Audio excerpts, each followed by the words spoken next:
Aw yeah, let's fire up this intro to Generation 2. Such a classic. You have the Shelter on the bottom of the ocean here. That ripple effect in the water is quite impressive for Game Boy hardware. These colors are poppin'. There's even Magikarp, and now a Lapras. Game Freak, you realize that you created like 100 new Pokemon this generation. Well, let's not forget about Pikachu, and it's tackling the Jigglypuff for whatever reason. Still no Generation 2 Pokemon. Okay, here's a new one, and there's Cyndaquil, now Totodile, but wait, Charizard? You gotta be kidding.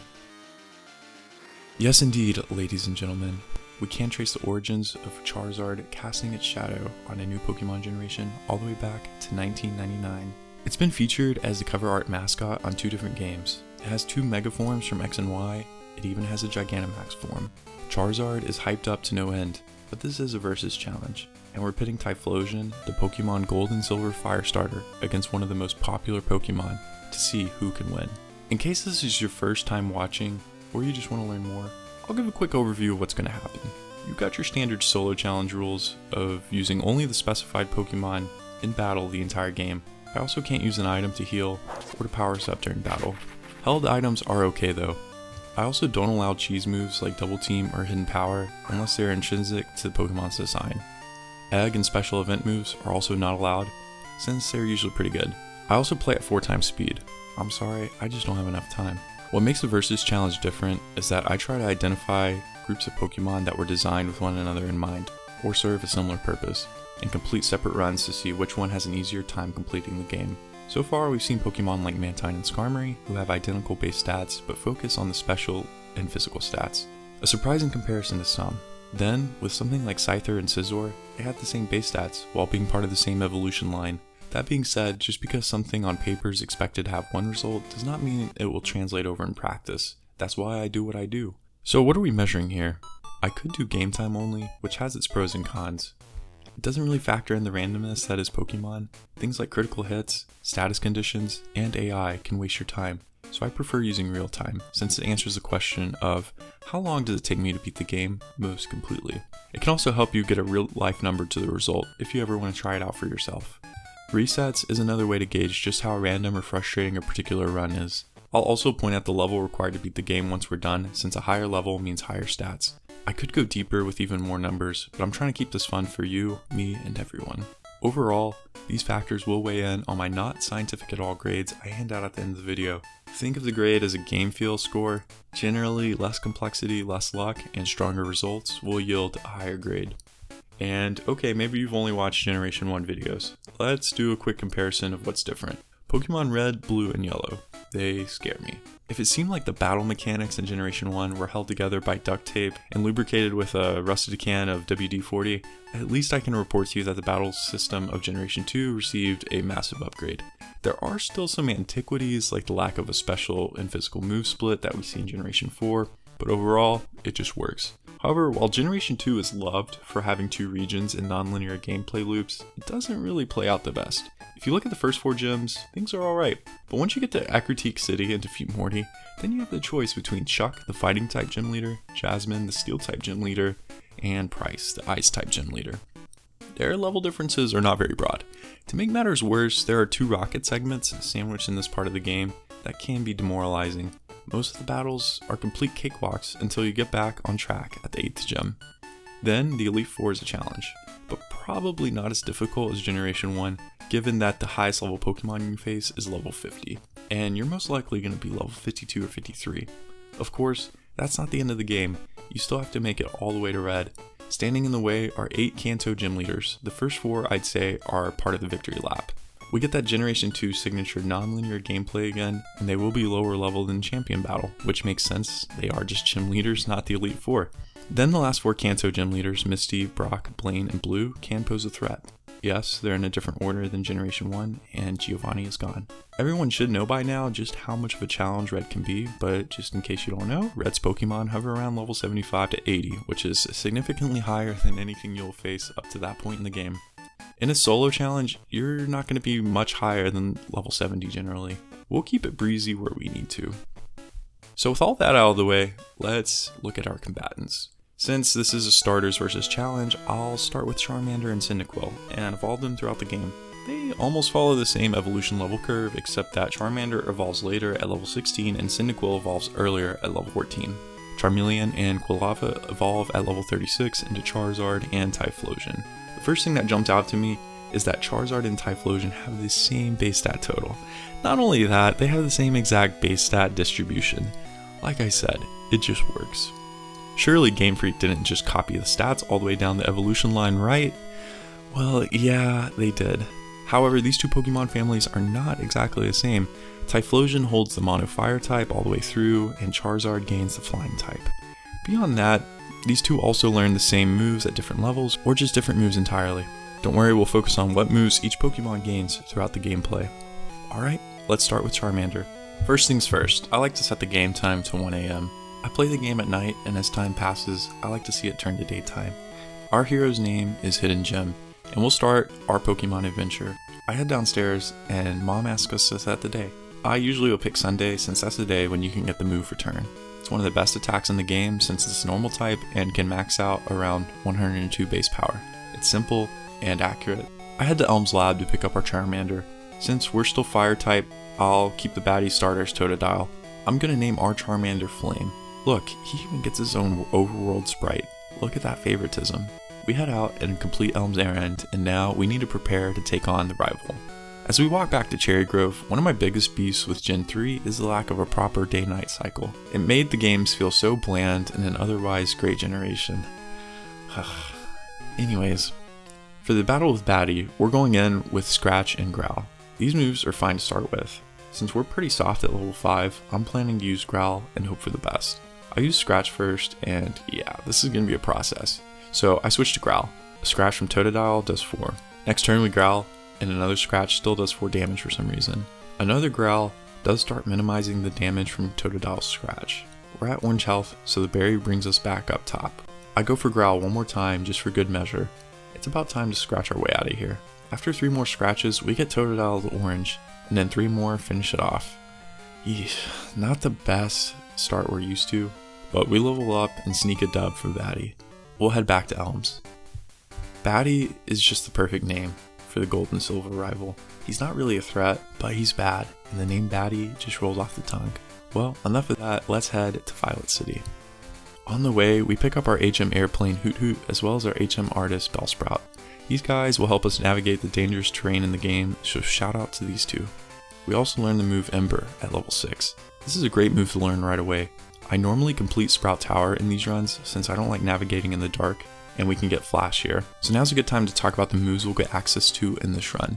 Since we'll evolve Charmeleon at level 16, we'll look ahead. Rage won't be very useful, and neither will Scary Face. But Flamethrower at level 34, I'll take that all day, baby. When we evolve into Charizard at level 36, we'll also pick up Wing Attack, which is useful in the mid game as it has high PP. On the TM front, Charizard learns some useful moves early on like Headbutt, Dig, and most importantly Fire Punch. It's 75 base power and 100% accurate. That will be quite powerful until we learn Flamethrower. We can purchase it before the 3rd gym at Goldenrod Department Store. When we evolve into Charizard, we don't gain much, except for the first time in these videos, we'll utilize Dragon Breath. It will only be useful for Lance, but that's pretty good since it's normally difficult to land super effective attacks on him. We also get Earthquake surprisingly, and Sunny Day will come in handy later. Overall, we have a good start, but things simmer a bit later on. Another Elemental Punch, or good flying type attack would really benefit Charizard, but we'll make it just fine. Well, now we're getting close to Sagely. Charmander has Ember, and Sagely has some Bellsprout and Hoot Hoot. My strategy will rely heavily on Ember. First for Sagely is a level 7 Bellsprout. We use Ember and turn it to Ash. Alrighty then, next up is level 10 Hoot Hoot. It is especially bulky, so Ember doesn't do very much. Hoot Hoot isn't very threatening though, and it uses Foresight, which doesn't matter since I'm not Ghost type. I switch to Scratch, but it seemingly does less. Tackle from Hoot Hoot does 5, and I switch back to Ember, taking it to Red. Another Tackle does a little, and we use Scratch to finish it off. Alright, last is the level 7 Bellsprout, and I just scratched 3 times to finish things up. We level up to 13 and learn Smokescreen, which I will use but sparingly for a few battles coming up. Sprout Tower wasn't much of a challenge for Charmander, so we can head to Faulkner and his gym. The first trainer at Faulkner's gym is a bird keeper with a Spearow. It's level 9 and has relatively good attack. We should be okay with Ember, but he's a good test to see just how much trouble we can expect at Faulkner. We move first and use Ember. It takes it right below half health. Impact does 5 damage like Hoo-Hoo earlier, so we should cruise to Faulkner. We knock it out and move on to the next trainer. Birdkeeper Rod has 2 level 7 Pidgeys. They can only use Tackle, so we ought to be okay. The first Pidgey takes a scratch, which isn't enough to do a half, so we switch to Ember, securing the knockout. On the next, we do the same with 2 Embers this time, and after knocking it out, hey, we level up. Alright, Faulkner's next, but he won't be too easy. We're weak to Mud Slap. Mud Slap isn't menacing damage-wise, but it lowers your accuracy, and things can get out of control if you miss even once. We have a berry, but you never know. Faulkner sends out his level 7 Pidgey, which is the one with Mud Slap. Ember's very close to knocking it out, but not quite enough for Pidgey. Super effective Mud Slap lands for only 3 damage, but the accuracy, I'm telling you. We don't miss next turn, but we're not done yet. There's Pidgeotto, and believe me, I've seen horrible results before. Pidgeotto is only level 9, so we outspeed and Ember takes Pidgeotto to the burn unit with a critical hit, which should all but ensure victory if we don't miss too many times. I switch to Scratch and miss. Gust isn't doing very much, and with a berry, we should be okay. Alright, I was being too conservative since we get the knockout and secure the first badge. It's on to Azalea Town. On the way, we pick up Wooper, our HM Ace, who will help us with Surf in the first parts of the game. Thank you, Ace.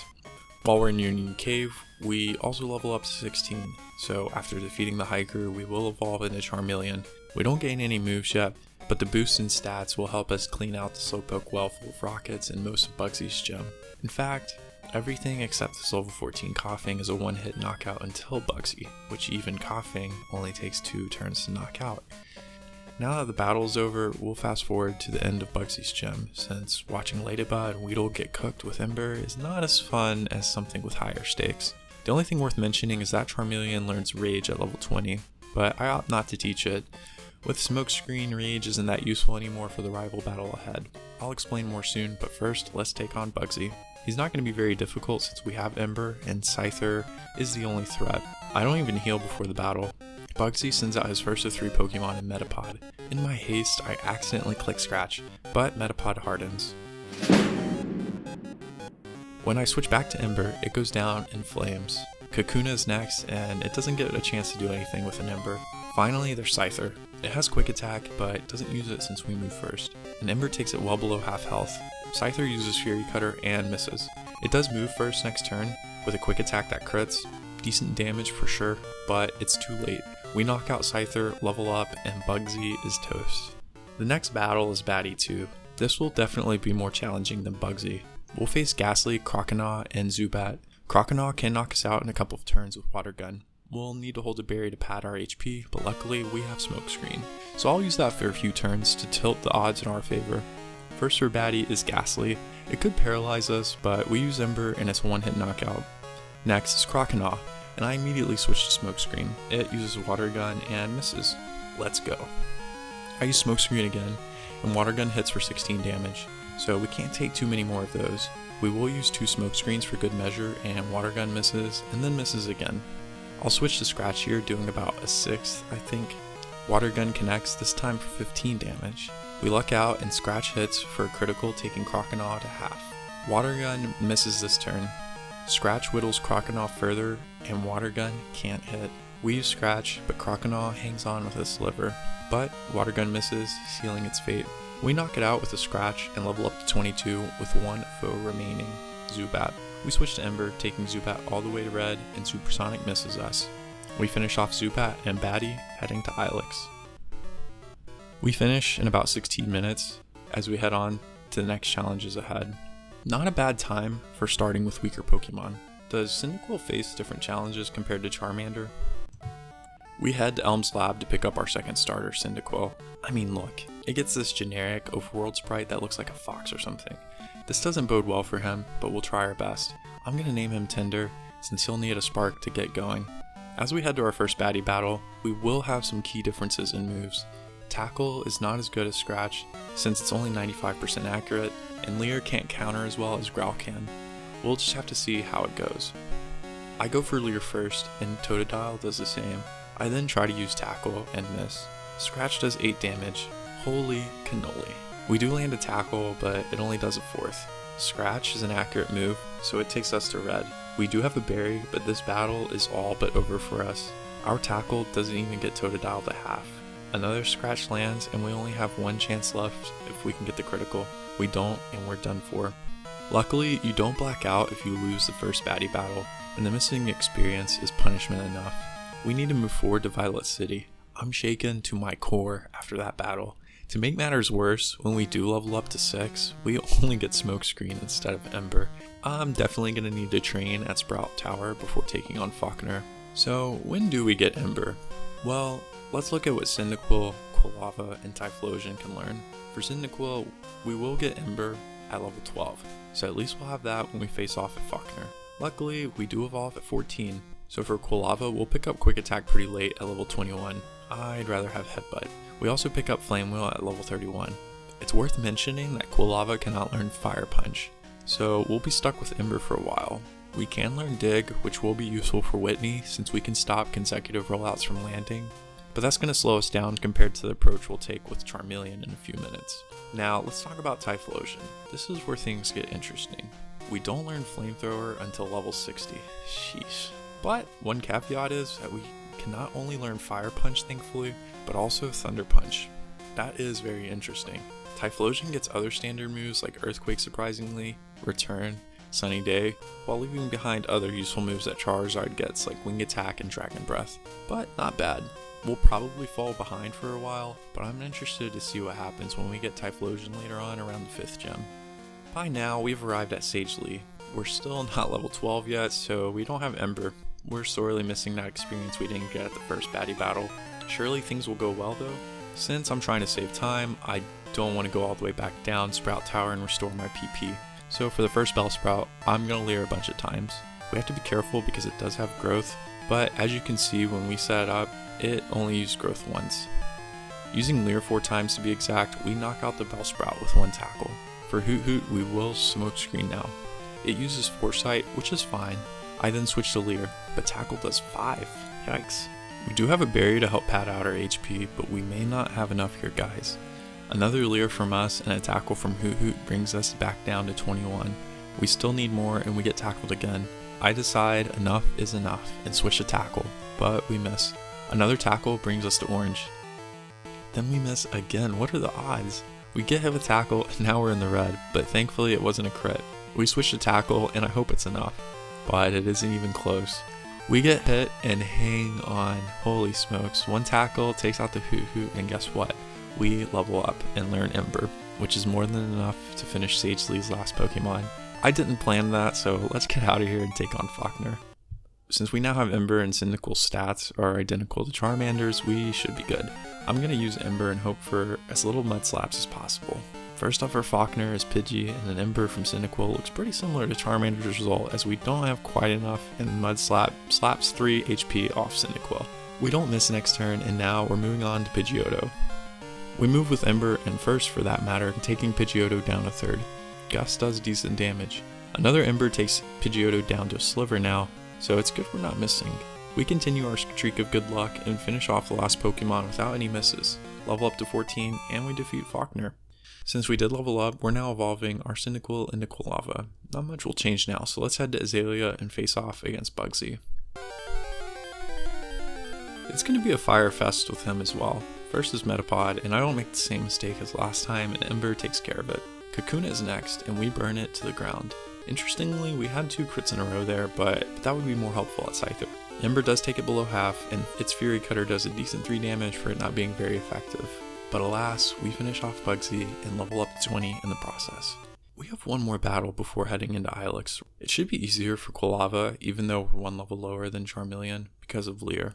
I think if we get enough smoke to fill the battlefield, we can start using Leer, then Tackles to knock out the Croconaw in good time. Let's see how that strategy pays off. Before Croconaw, we face off against Baddie's first Pokemon, Ghastly. I use Ember, but we don't knock it out. It goes for Lick, but graciously, it doesn't paralyze. Next turn, it smolders, and now we take on Croconaw. We use Smokescreen while Croconaw uses Rage. Okay, not bad, maybe it'll keep using that while we set up. We use Smokescreen again, and Rage misses again. Alright, 1 more Smokescreen for good measure, and Water Gun misses. This is working out nicely. Just to see what happens, I switch to Tackle. It doesn't do much at all. Luckily, Croconaw switches to using Rage again, so we live to see another day.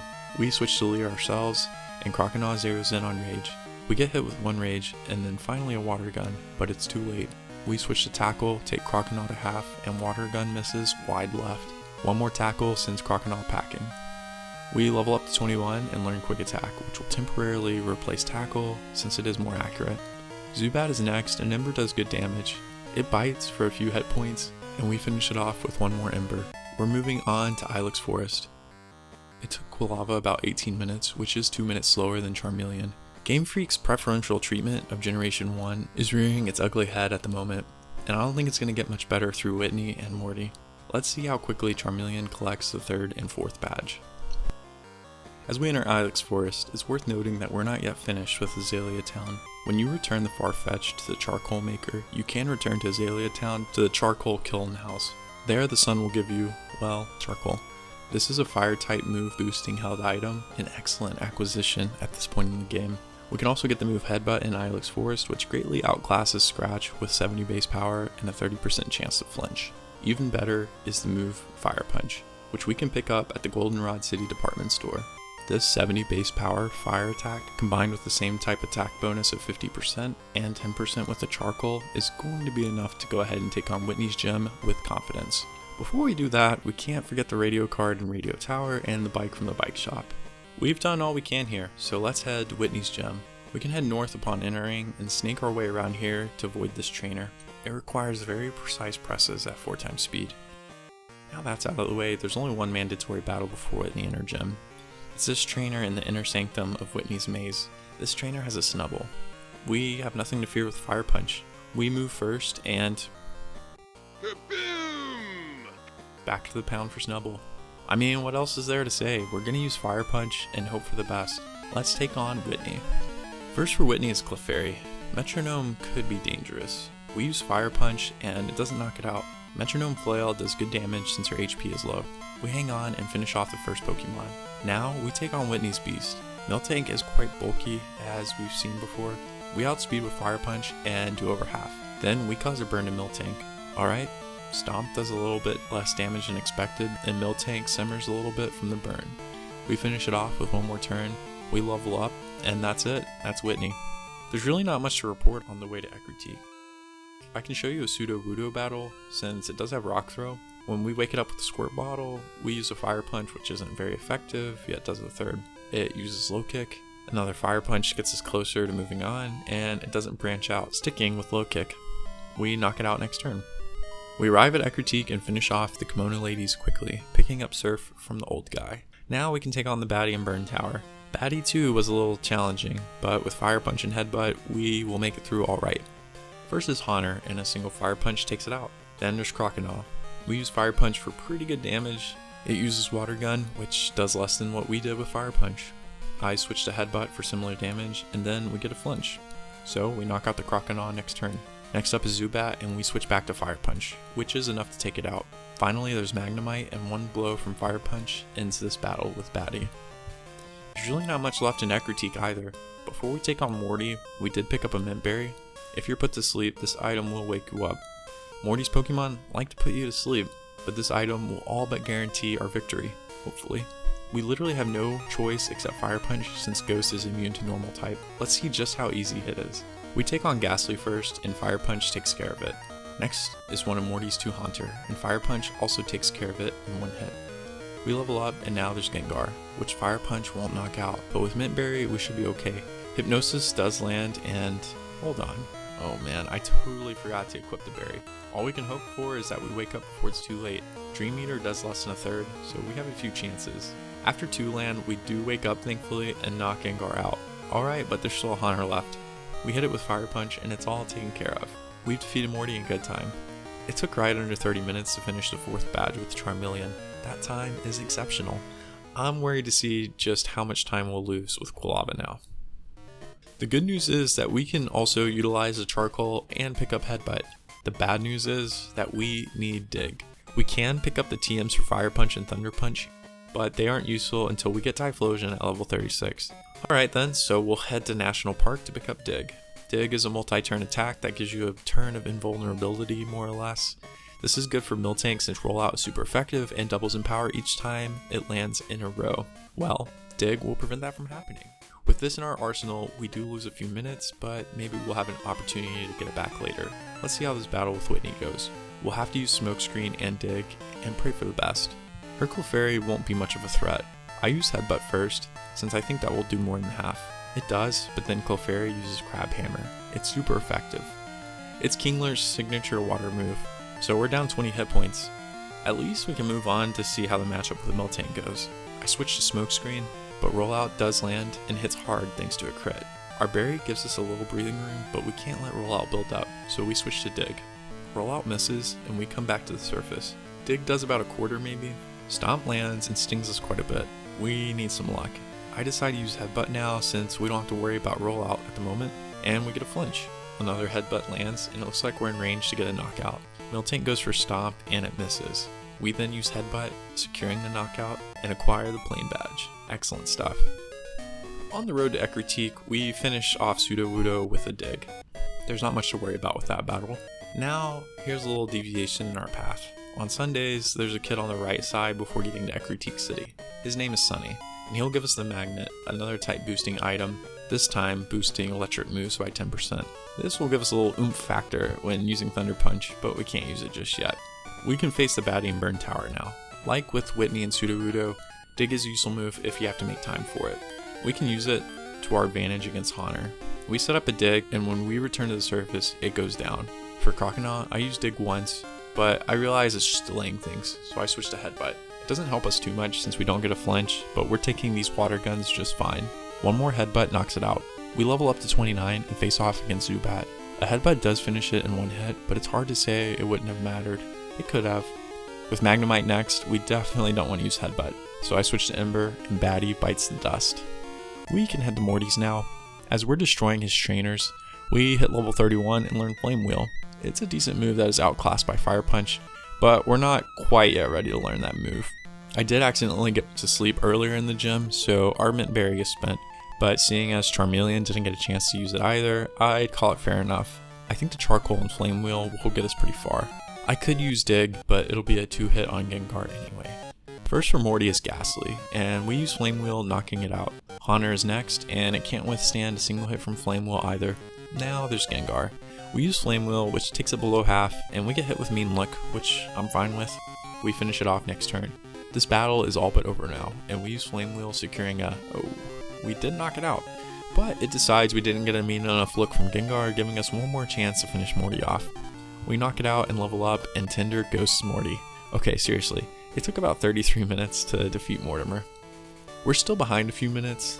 Looks like we've lost another minute because we had to go and pick up Dig. It's not like things get harder for Charmeleon and Charizard ahead either for the next 3 badges. I'm hoping things remain tight, but we shall see. The next 3 badges are able to be completed in any order. However, if possible, it's best to beat Chuck first since you can get Fly. Well, we're not in any real danger with Charmeleon knocking on the door to Charizard's evolution, so we'll head to Cianwood City after getting the quest to pick up the medicine. Chuck's gym is full of fighting Pokemon that aren't very bulky. Headbutt and Fire Punch will be sufficient to get us through most of the trainers. First is the back-to-back battle combo with Hitmonlee and Hitmonchan. Trainer Yoshi uses a Hitmonlee. It has decent special defense, so I opt for Headbutt, doing a large chunk of damage. It uses Double Kick, which is quite painful, but we knock it out next turn and move on to Hitmonchan. It's not going to last very long, as we use Fire Punch and take it below half health. It uses Thunder Punch, which is still special this generation mind you, so we knock it out next turn. Now, we learn to move Flamethrower, which is really good at level 34. It's a 90 base power attack, so we'll be wreaking havoc with it. The rest of the gym is easy, but we're not quite yet at level 36, so I decide to train before taking on Chuck. The reason is that he has a Poliwrath that knows Surf. It could threaten us with our first reset. As we evolve into Charizard, we pick up the move Wing Attack. This will be useful for finishing off Chuck's 2 Pokemon. Let's take down Chuck with our Charizard. First for Chuck is Primeape. We're going to use Flamethrower, and it doesn't last very long. Now we face the Poliwrath. I switch to Wing Attack, which lands, doing good damage, but it hangs on. But Poliwrath uses Mind Reader, so we secure the dub. Chuck is done. Now we can head back to Olivine and take on Jasmine, the Steel-type gym leader. She is normally a tough battle, but with Flamethrower and Charcoal, come on baby, piece of cake. She has 3 Pokemon, 2 of which are Magnemite. We take out the first with a flamethrower, level up, and likewise, take out the second. Just like that, we're facing off against Steelix. It is steel and ground, but ground doesn't resist fire, rock does. It goes down in one turn. Jasmine is done, and now we can head to Mahogany Town. There is a stretch at the Lake of Rage with the red scale and the first part of the rocket sandwich I talked about at the beginning. With those parts out of the way, we can enter into Price's domain. It is possible to skip all the battles in Price's gym, but it's hard to pull off. It is impossible, however, if you make a bad turn like I do here. We'll skip that battle and try to get to Price now. We head the right direction, but of course this spinster locks on. We'll skip him and take on Price now. This speech about being my elder and stuff is really nice and all, but Price the Ice stands no chance against my Charizard and its flamethrower.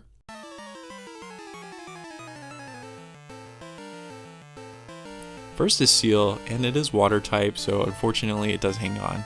It uses Icy Wind, which we're neutral to now thanks to our part flying type. We knock it out next turn and face Dugong. This one is part ice type, so a flamethrower from Charizard is more than enough to take it out. Finally there's Piloswine, and it gets sent back to the Ice Age. Take your briefcase and hit the bricks, pal. Charizard is lighting it up through Johto. It took 48 minutes to acquire 7 badges. Does acquiring Typhlosion help close the gap? As we're closing in on Chuck's gem, I decide it's best to evolve Quillavin to Typhlosion. We're close enough at level 36, and I'm buzzing to get Thunder Punch. We can also learn Fire Punch in the process. I teach Thunder Punch over Smokescreen, so we can't rely on that strategy anymore, and I'll let Typhlosion hold the magnet. Now then, let's take on Chuck. It goes about like last time. We take on Primate first and knock it out with a single Fire Punch. Then Chuck sends out Poliwrath, and it will not go down to a Thunder Punch. It does have a little more special defense. It goes for Mind Reader, and so we knock it out and collect the 5th badge. Jasmine should be more of the same. I'll take out the magnet that Typhlosion is holding and replace it with Charcoal. Without Flamethrower, Steelix might survive from a weaker Fire Punch, so it might take more time. Let's see what happens. Jasmine sends out Magnemite first, and we take it out with Fire Punch. Jasmine then sends out Steelix next. We go for a Fire Punch, and Sweet Mary, that is a lot of damage, thanks to a crit. Well, that'll save us some time. We level up, and there's just one Magnemite left. We melt it with a Fire Punch, and Jasmine is baked. Alright, now we're ready to sublimate Price. We don't misclick on the sliding puzzle, but we still have this trainer to fight, which we'll skip. We'll just use Thunder Punch for Seal and Dugong, and Fire Punch on Piloswine. Easy peasy. And now it's time for the Mahogany Melee. Seal is up to bat, and we take it out with a Thunder Punch. I make a mistake and switch to Fire Punch for Dugong, and it doesn't go down, but it uses Headbutt, which is fine. I switch back to Thunder Punch, and Dugong is done. Then there's Piloswine, and come on baby, what are we doing here? We knock it out, level up to 41, and Typhlosion has schooled Price. That was a good stretch for Typhlosion. It clocks in right at 51 minutes. We've sliced enough off the margins to fall back under 3 minutes of separation. There's still ground to cover, but this might get interesting for our combatants. We'll switch over to Charizard and see how it fares at Claire and the Elite Four. Well, Charizard has decimated Team Rocket, and we're ready to leave Goldenrod and head toward the Ice Path. There are some good items to pick up here though. First, if you head downstairs from the top floor, we can talk to Mary. She'll give us this pink bow, which is useful in some battles as it powers up normal type moves by 10%. More importantly is that if you continue downstairs again, this woman will give us TM11. That is Sunny Day, which not only boosts fire type moves by 50% while it's in effect, it cuts the power of water moves by 50% too.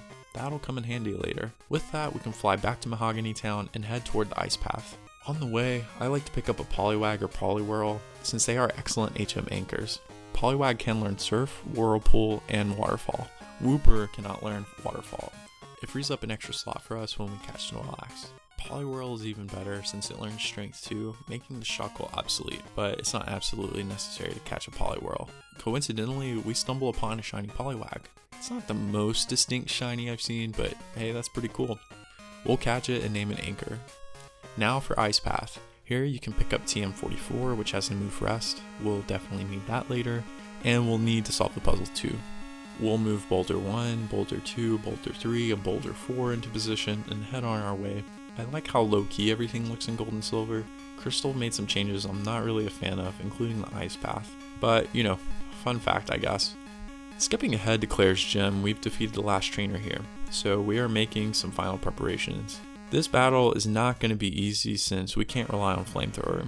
We do have Return now, but Dragonair can paralyze us. I'm going to make Charizard hold the Paralysis Cure Berry just to be safe. Kingdra is both Water and Dragon, so we can easily get swept away in Surf. Let's try it out. The first Pokemon for Claire is Dragonair. We use Return, and surprisingly we knock it out. We are level 49, but Charizard is not the best physical attacker. On the next, we don't knock it out with Return, and it uses Thunderbolt, which only does 33 damage, and we don't get paralyzed. Next turn, we knock it out, and there's one Dragonair remaining. Return on this Dragonair is also enough, and so now we're facing Kingdra. Okay, things are going well. We use Return, and we take it right under half. It uses Surf, and my oh my, that is so much damage, thanks to her critical.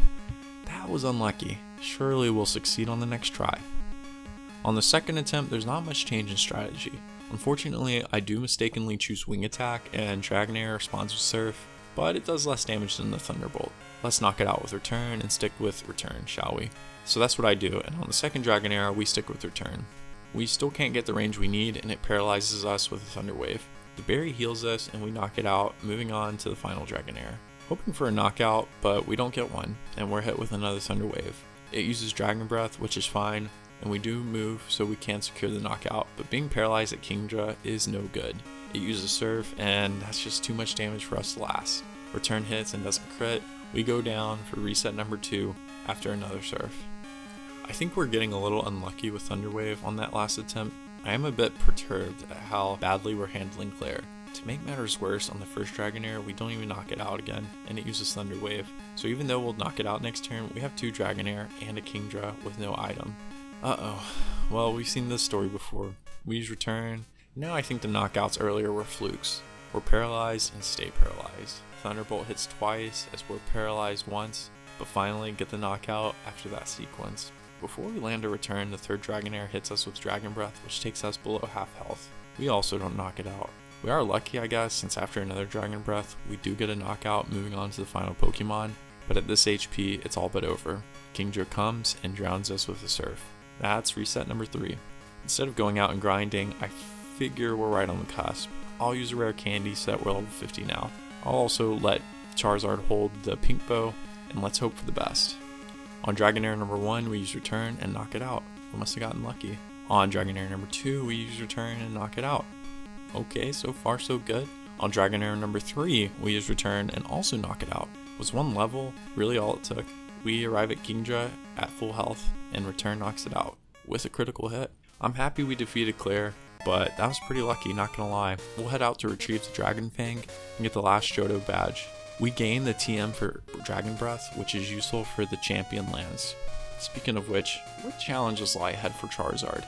We had enough trouble at Claire, but honestly, things are pretty breezy for Charizard until Karen.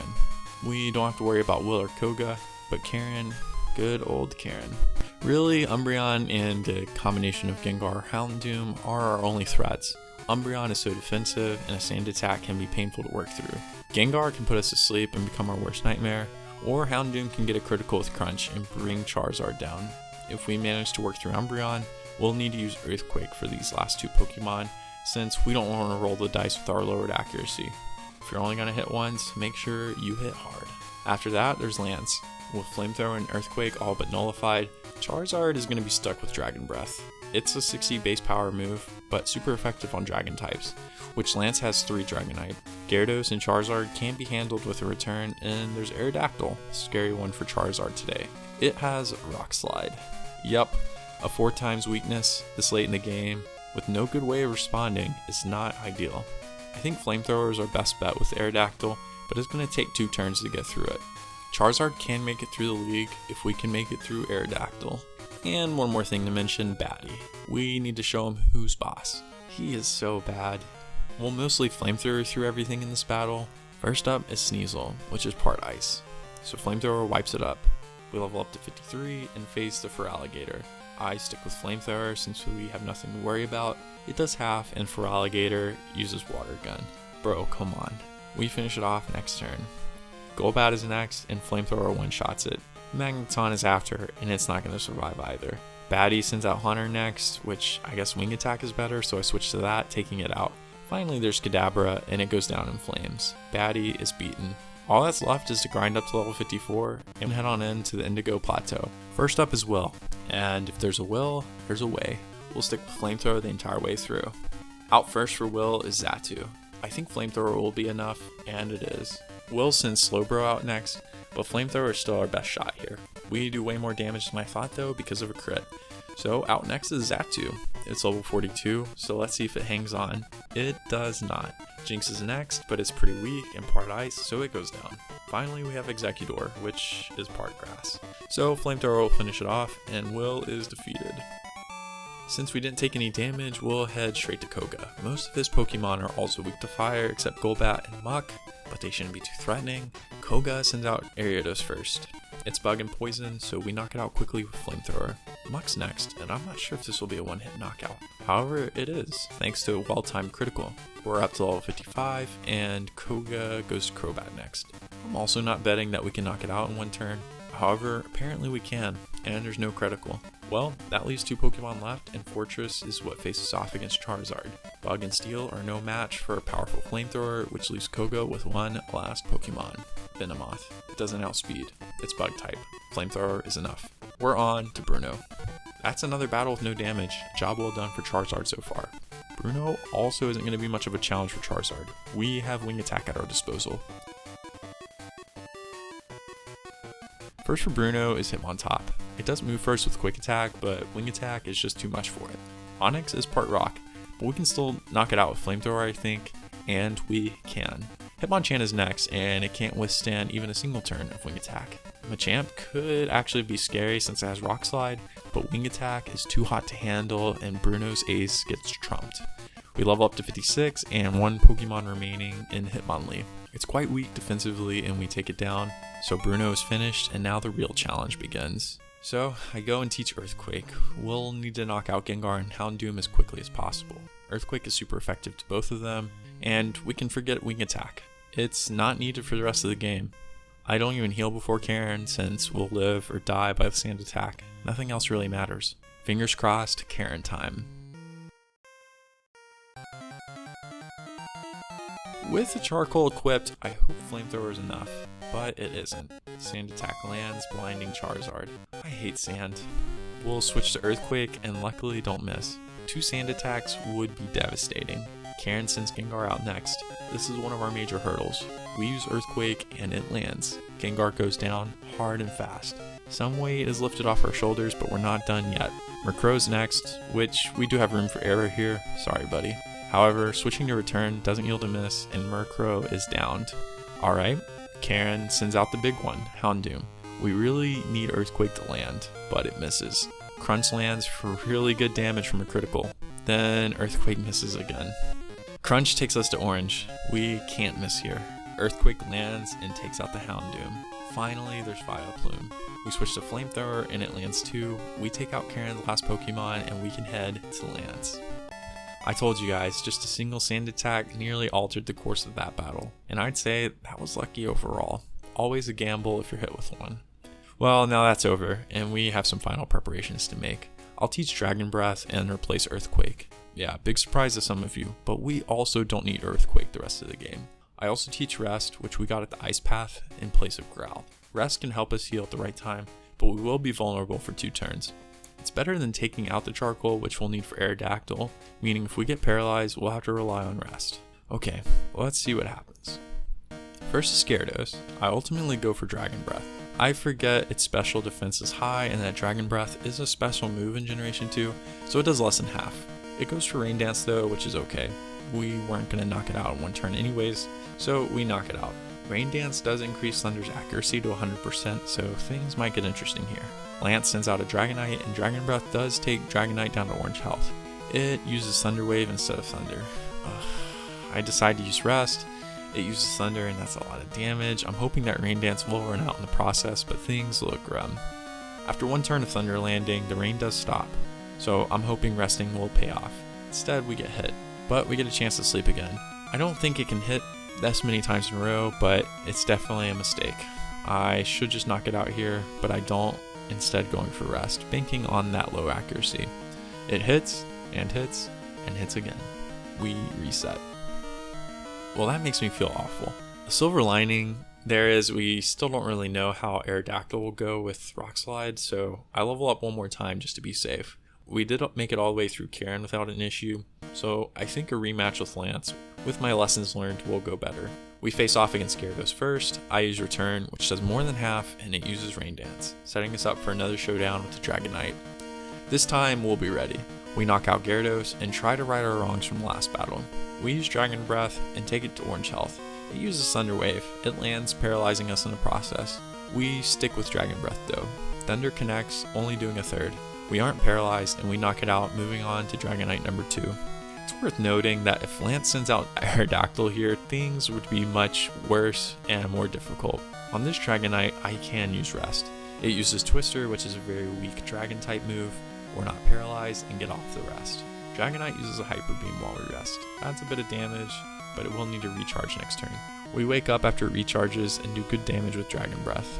It uses Twister, so I decide to rest again. Hear me out, I'm worried. I need to figure out a way to be near max health since I'm anticipating Aerodactyl next. I don't know how certain a one-hit knockout is from Rock Slide, but I am certain we'll need as much HP as possible. I am in deliberation. There's only so much PP of Hyper Beam and it can miss. However, if Dragonite runs out of Hyper Beam PP, it can also switch to another move like Twister and leave us pretty much in the same position. After a few rounds of rest, we keep getting hit with Hyper Beams. I don't think stalling out will work too well. We can't escape here with only a quarter of our health missing, and I decide enough is enough. We knock out the Dragonite with a Dragon Breath. Let's see what happens. Lance does send out Aerodactyl, and I'm sweating a bit. I use Flamethrower on Aerodactyl, and it does half at least, but there's no burn and Rock Slide connects. I brace myself. Wow. Somehow, someway, we manage. Flamethrower knocks out the Aerodactyl, and now we have Charizard against Charizard. I rest up and he uses Flamethrower, which barely leaves the dent. I think I'll open up with Return after we awake. However, we get Slash for a critical hit, and then on the next turn hit with Hyper Beam. Better rest up again and take advantage of that recharge. I'm not worried about Charizard, but I've had my fair share of critical hits from the last Dragonite. Last thing I'd want is that. While we rest, we're hit with another Hyper Beam, so another turn of charging lets us use Return with good health. It takes Charizard below half, and it uses Slash, leaving us with 2/3. I contemplate using Rest, but that's enough. One more Return brings us to the final Pokemon. Lance sends out a level 50 Dragonite. I use Dragon Breath, hoping for paralysis, but we don't get it. It uses Hyper Beam, but we hang on. Okay, one more turn, and Lance is finished. We get enshrined in the Hall of Fame at the 1 hour and 31 minute mark. That last segment took some time thanks to Claire in the Elite Four. Charizard didn't have the best answer for Claire's team or the Aerodactyl and Lance's team. I'm still very surprised that we could take a Rock Slide like that though.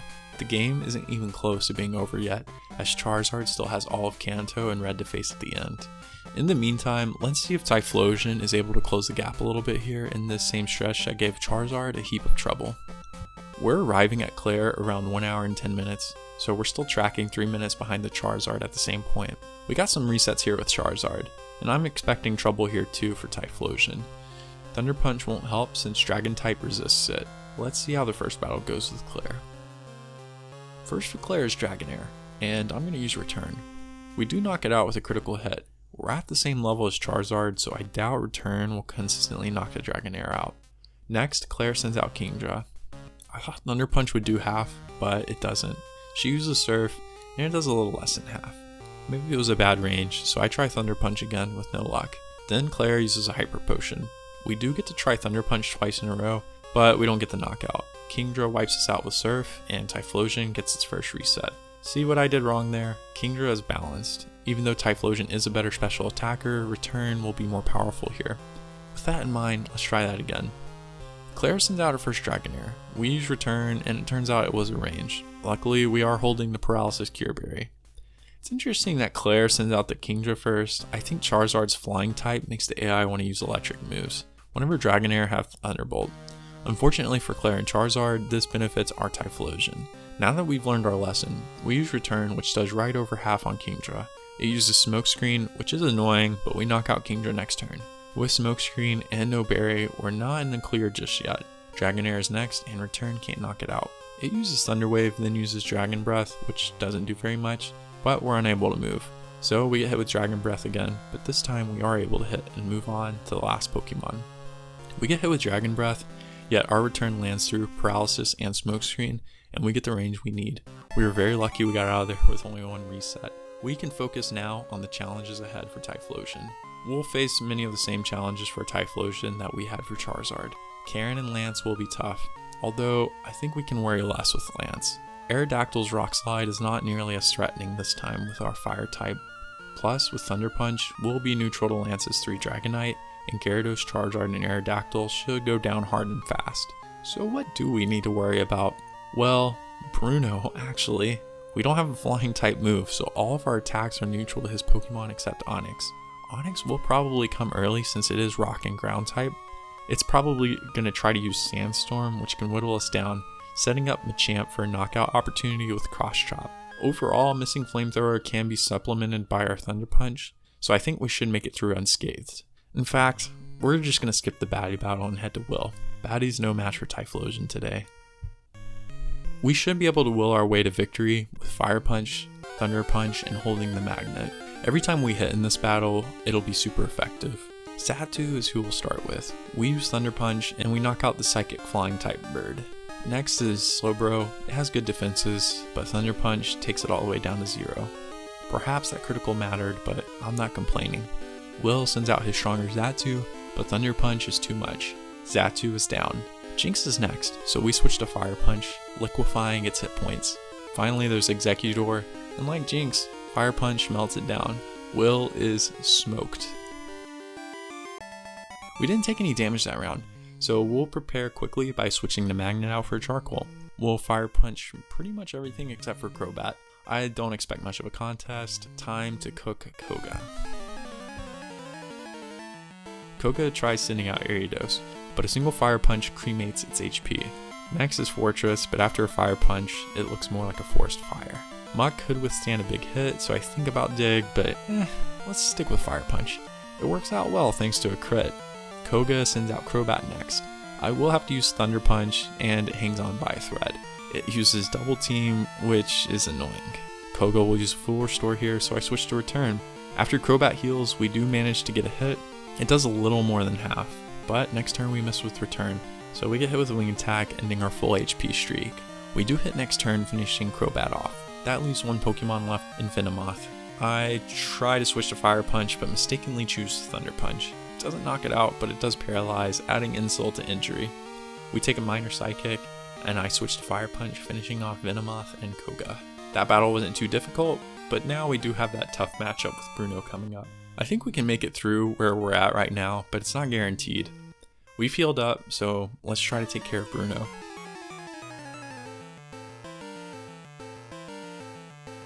Bruno uses Hitmontop first. I use Fire Punch, which takes it to red. It goes for Dig. I make a mistake on the next turn. I also should have chosen Dig, but I pick Thunder Punch instead for whatever reason, and we miss, and Dig goes for like 30 damage. Alright, we finish off Hitmontop, and Bruno sends out Onix. We'll stick with Fire Punch and hope for the best. We do manage to knock it out in one hit with Fire Punch with another critical. With Machamp next, we need to be worried. Flamethrower would be enough here, but Fire Punch only gets it down with a quarter left. Cross Chop hits for incredible damage with a crit of its own. Bruno uses a Max Potion, so we can knock it out here with 2 turns in a row. I wonder what would have happened if Onix used Sandstorm. Well, Bruno sends out Hitmonlee next. I switch to Return since it does have pretty good special defense. Return hits hard with another crit, and we're getting a lot of crits here, folks. Now there's Hitmonchan. We're dangerously low on health. We use Fire Punch, and it moves first with Mach Punch. Yikes, we're in the red now. Fire Punch also doesn't do enough damage to knock it out. We get hit with another Mach Punch, but we hang on with 8 HP. We knock out Hitmonchan next turn, but hats off to Bruno for the tough battle. Now we need to get ready for Karen. In the midst of healing, I teach Typhlosion Earthquake in place of Dig. We'll need to ensure the KOs on Houndoom and Gengar. Well, let's get into it.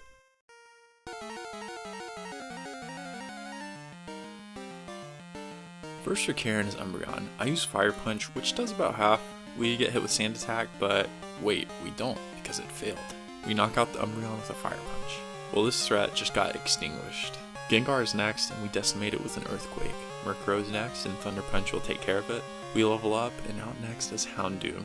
Earthquake dooms it. Just one Pokemon left in Vileplume, and we take care of it with Fire Punch. And Karen has been fired for that performance. We didn't even take any damage that battle. So we'll just need to restore our PP, switch in the Magnet, and then teach Rest. I'm going to forget Earthquake since we're not going to need it either. I think we got this. We head into the Champion's room to take on Lance.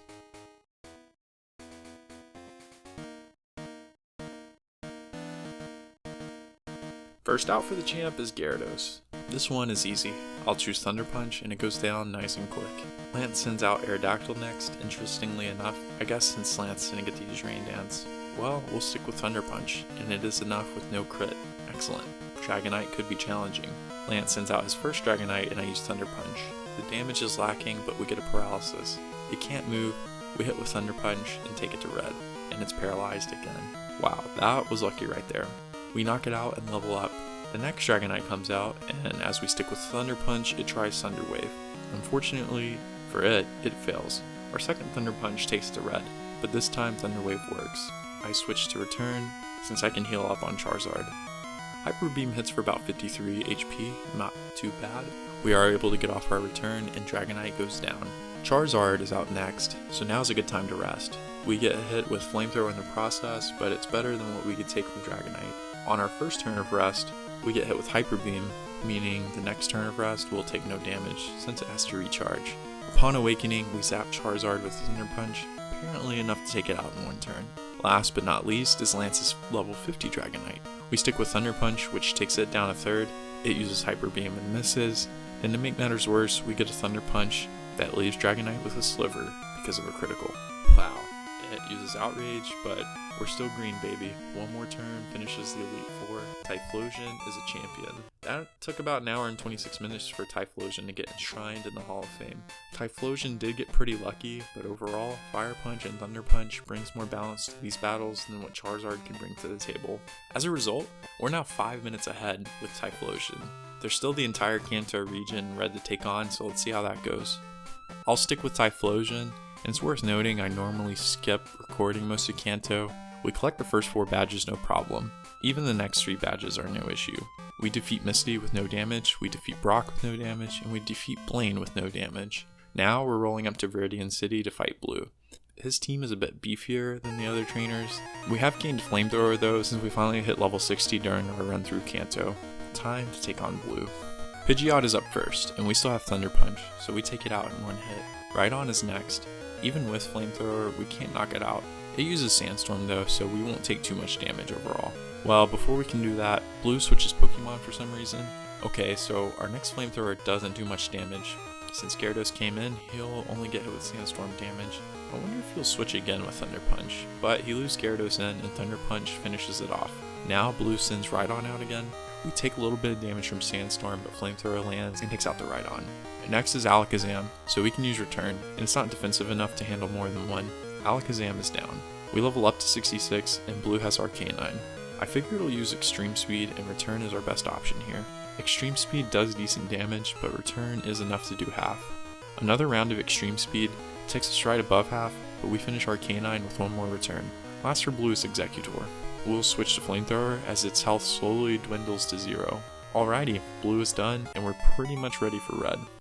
He's got the Kanto starters, a Pikachu, Espeon, and Snorlax. There's not much to threaten us except for the Snorlax. I round off our level at 67 right before our battle, and we'll use our 9 rare candies, so we're at level 76. Let's go. First is Pikachu, and we smash it with Return. It feels good to move first compared to our last run with Marowak. Red sends out Espeon next, which I'm fine with. I stick with Return, and it does half. Thankfully, it uses Psychic instead of Reflect, which raises the team's defense for 5 turns. That would be very annoying for Snorlax. We finish Espeon next turn. Now, Red sends out Blastoise, presumably for Rain Dance. We can switch to Thunder Punch, which also does a little more than half. It uses Rain Dance, which is fine since we have Return. Blastoise is finished next turn.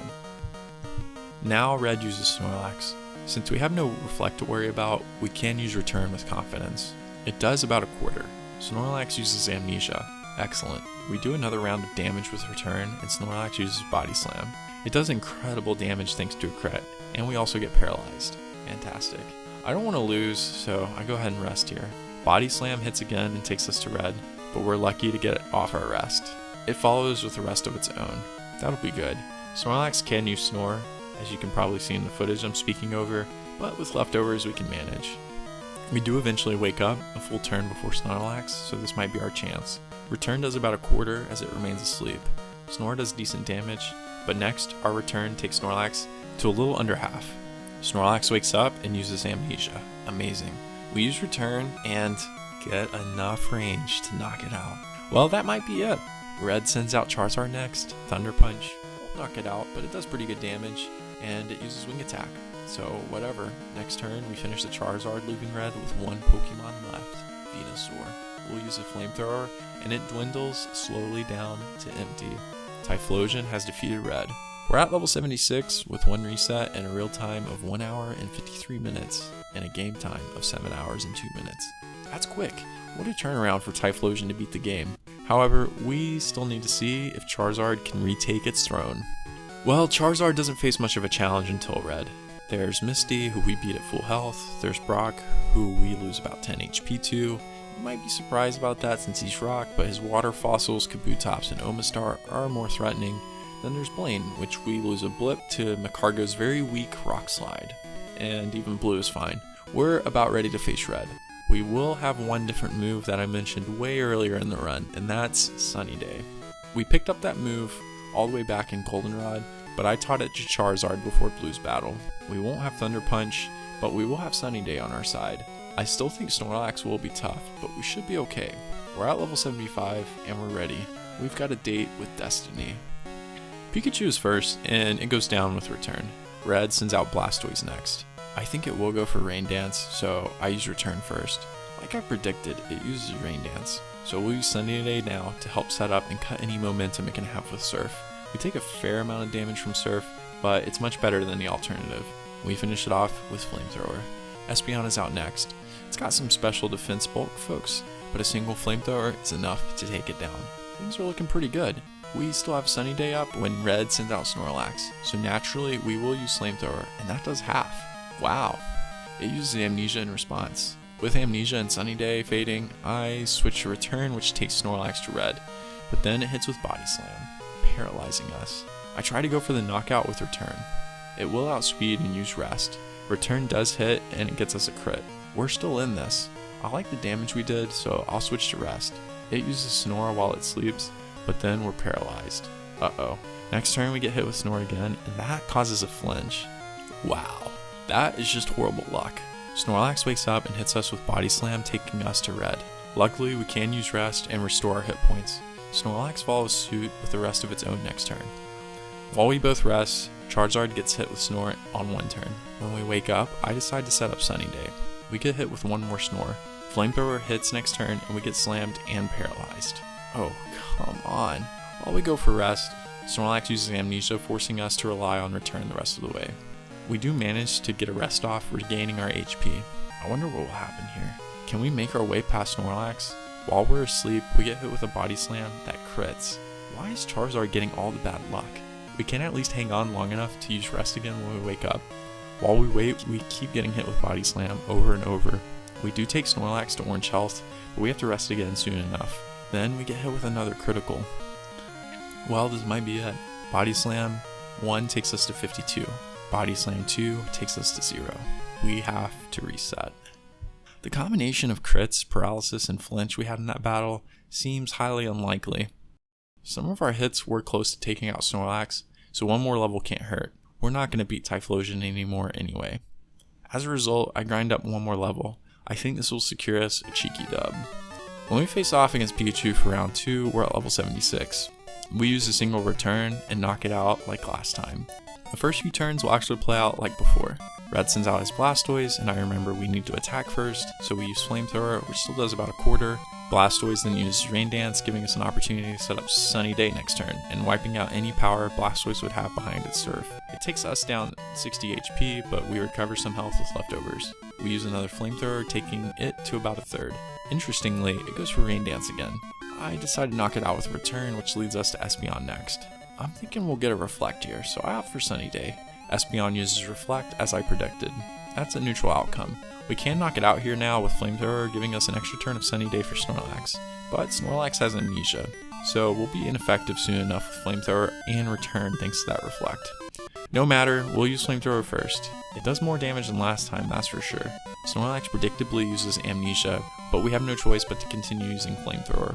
We'll get a good range taking it to red, even through Amnesia, and Snorlax uses Rest. Another Flamethrower from us takes Snorlax down a quarter. We're not paralyzed, so we don't have to worry about Snore causing any more flinches. I think we can whittle it down. In fact, Reflect wears off now, so we can switch to Return, squeezing out just a little more damage output. We use Return, and now it's in the orange. We're managing Snore okay, but it is taking more than we're getting back from leftovers. We then take Snorlax to red. Will it rest? No. Instead, it goes for Body Slam. Let's not get paralyzed this time, shall we? We don't, and we knock out the Snorlax, leaving us with Charizard and Venusaur. Although we're a lower level than this Charizard, we do have Return on our side. Return from Flame does about a third, while Wing Attack does manageable damage to us. Another Return takes Red's Pokemon down to red, and Wing Attack, after the dust settles, leaves us at half health. One more turn finishes the enemy Charizard, and we're down to one last Pokemon. We don't have a Sunny Day up, but with our powerful Flamethrower and high special attack, one turn of Flamethrower finishes off Venusaur. Charizard has defeated Red and Pokemon Gold. We finish right at the 2-hour mark. That is a respectable time, but not good enough to beat Typhlosion. For final stats, we finish at level 76 with 5 resets and a real time of 2 hours and a game time of 6 hours and 58 minutes. Talk about balanced. Yeah, Typhlosion finishes with a faster real time and less resets, but Charizard finishes with a faster game time thanks to more resets and frankly mistakes. I think both of these are very good Pokemon. I'm sure we've all seen the criticism of Typhlosion having the same base stats as Charizard. That inherently causes Typhlosion to live in Charizard's shadow, but beyond base stats, the lack of Flying type and locking Flamethrower behind a level 60 wall so that Typhlosion can access Thunder Punch adds a lot of subtle differences between the way these two play out. While Charizard had an easier time in the first part of the game with Fire Punch available so early, Typhlosion really closes the gap with these differences. Typhlosion really powers through once it fully evolves, wreaking a path of carnage all the way till the end. We only reset once at Claire, which highlights how straightforward Typhlosion is to use. With that, let's hand out some grades. Overall, I'd give Typhlosion an A-, and I'd give Charizard an A- too. I like Typhlosion a lot. There's no denying though, it got a little lucky, and I made some mistakes with Charizard that cost it time. I do think Typhlosion normally would have the edge for the general population, but I could see Charizard getting a faster real time if things rolled its way a little more. Charizard getting Fire Punch and Flamethrower is undeniably a positive, but the Flying type is not much of an advantage for Charizard in Pokemon Gold and Silver. If it got better flying moves, I think this wouldn't be a negative. Without much added benefit, Pokemon like Aerodactyl gives us pause. By the end, we only had Flamethrower and Return at our disposal for attacking moves. Meanwhile, Typhlosion has no big weakness. If it learned the punches earlier, then it would almost be considered imbalanced. I think Game Freak did a good job in balancing these two Pokemon. Thunder Punch and Electric type in general is so good with Fire and Normal type. I don't really have any other complaints for Typhlosion, but there is also no killer factor. It's just good. Well, thanks for watching. I'll be away at work for a few weeks, so check out some of my other videos if you haven't yet. Subscribe if you want to see more in the future, and I would really appreciate that. See you next time.